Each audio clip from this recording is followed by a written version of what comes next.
اگر میاں بیوی، گھر کے لوگ، افراد، آپس میں رہنے والے، اٹھنے بیٹھنے والے، سوسائٹی والے اگر آپس میں جوڑ چاہتے ہیں، نفرتوں کا وجود ختم چاہتے ہیں، انتشار ختم کرنا چاہتے ہیں، پھر اس کا طریقہ یہ ہے کہ بجائے اپنی بڑائی کے اپنے اندر عاجزی پیدا کر لو. ہاں، اپنے کو نیچے کر لو. ہر شخص کو حرص ہے کہ میں بڑا نظر آؤں، میرا خیال رکھا جائے، میری واہ واہ ہو. یہ بیٹا میرے سے کیوں نہیں پوچھتا، بیوی سے کیوں پوچھتا ہے؟ اسے یہ فکر لگی ہے، اسے یہ فکر ہے کہ اپما کے لیے کیوں لاتا ہے، میرے لیے کیوں کچھ نہیں لے کے آتا. بھائی کو یہ خیال ہے کہ یہ گھر میں کیوں مزے کر رہا ہے، میرا کیوں خیال نہیں رکھا جاتا. ہر شخص کو اپنی حرص ہے، اپنی بڑائی کی فکر ہے. تو اس کا علاج یہ بتایا کہ بھائی اپنے آپ کو جھکا لو، بلکہ دنیا کی حقیقت یوں اس دماغ میں لو کہ اس دنیا کے اندر اس کی فطرت میں تکلیف ہے. یہاں جو بھی آئے گا اسے تکلیف پہنچے گی. اب کسی سے توقع نہ رکھو، امید کسی سے نہ رکھو، ایک اللہ سے امید اور توقع رکھو. اور اگر تمہیں کسی کی طرف سے تکلیف پہنچتی ہے تو یہ خیال کر لو کہ دنیا کی فطرت میں تکلیف ہے، مجھے تکلیف پہنچ گئی. لیکن اگر کہیں سے بھلائی پہنچ گئی تو اللہ کا شکر ادا کرو کہ یہاں سے بھی جہاں مجھے امید نہیں تھی یہاں بھی خیر خائی ہو رہی ہے، یہاں سے بھی بھلائی ہو رہی ہے. ارے یہاں تو توقع ہی نہیں تھی.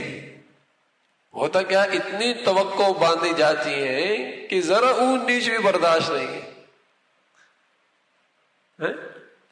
اپنے خیال میں ایک جیسے کہیں کہ فہرست تیار کی ہوتی ہے اپنے حقوق کی، کیوں آنے والی میرے گھر میں یہ بھی کرے گی، یہ بھی کرے گی. یہ ابے بھائی وہ نکرانی بن کے نہیں آ رہی، وہ بھی آخر کسی کی بیٹی ہے.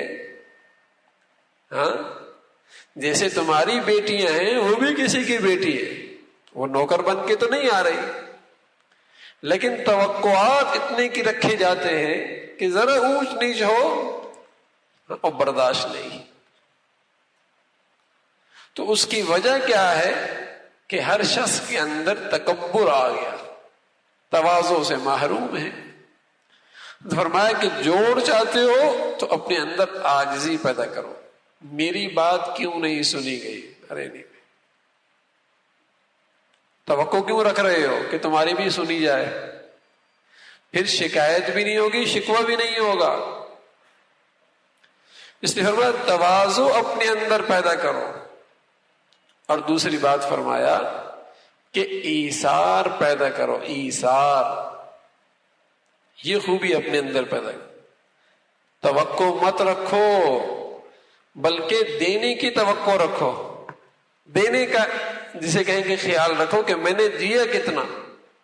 یقین جانے اگر آج معاشرے کے اندر اخلاق کی یہ دو خوبیاں بھی پیدا ہو جائیں، ایثار اور تواضع، سارے نفرتیں چھٹ جائیں، سارا اختلاف چھٹ جائے، گھروں کا اجڑنا بند ہو جائے. یہ گھر جو بڑے بڑے گھر ٹائلوں کے اور ایئر کنڈیشنوں کے کتنے خوبصورت گھر بنی ہوئی ہیں، یہ آج آگ کے جسے کہیں کہ انگارے بنی ہوئی ہیں، یہ کانٹوں کے صحرا بنی ہوئی ہیں. اس لیے کہ نفرتوں نے ڈیرے ڈال لیے نا، نفرتوں نے ڈیرے ڈال لیے. اگر ہم انہیں پھر پھولوں کا گلشن بنانا چاہیں، راحت کی جگہ بنانا چاہیں، تو راستہ یہی ہے کہ اپنے اندر یہ وصف پیدا کرو، یہ اخلاق پیدا کر لیں کہ ہم ایثار کرنے والے ہوں، دوسروں پر کچھ دینے والے، دوسروں کے ساتھ خیر خائی کرنے والے.